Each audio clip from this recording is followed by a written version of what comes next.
Hello, I'm Father Ben from St. Francis Episcopal Church, and this is my weekly message for our Friar's Messenger. Gospel assigned for today, and today we celebrated the Feast of Pauli Murray.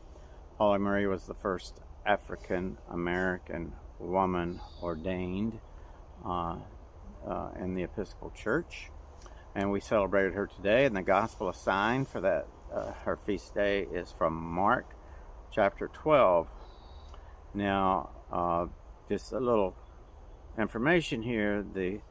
The religious leaders, the elite religious leaders of the day, have been trying to entrap Jesus, and so they can do away with him.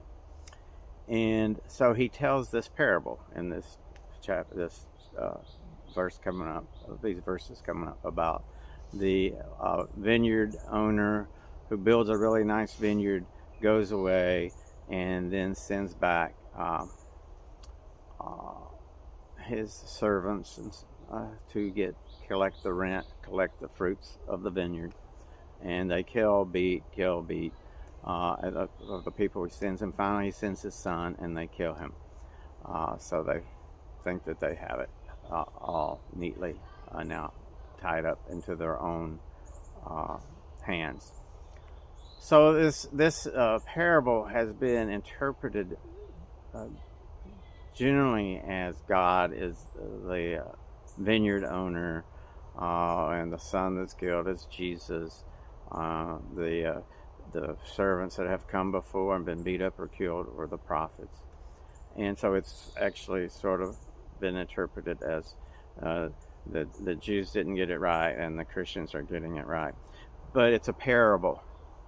Parables are not straightforward. They're not intended to be. So what if you took this, and instead of putting those names of groups like Christians and Jews, but you put in a thought about it as the religious elite who have taken over the vineyard because they said they had the people's benefit in mind, and in turn have renounced that, and it's their own benefit that they have in mind, and that as different people come to them for solace and compassion and mercy, and they beat them up. I'm thinking of, you name it, women, transgendered, anyone marginalized.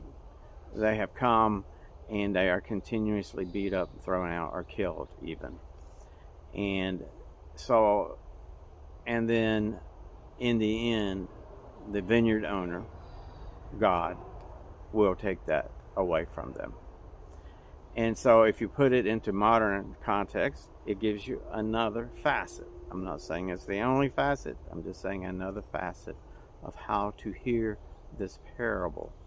And parables are great when we put ourselves in them, and we're not always the center. We're not always there with God. We might be the other person, and that's and I think Jesus is using these parables to put a mirror up to us. So that is one way of looking at this parable, and I know there are others. So take it on how I give it.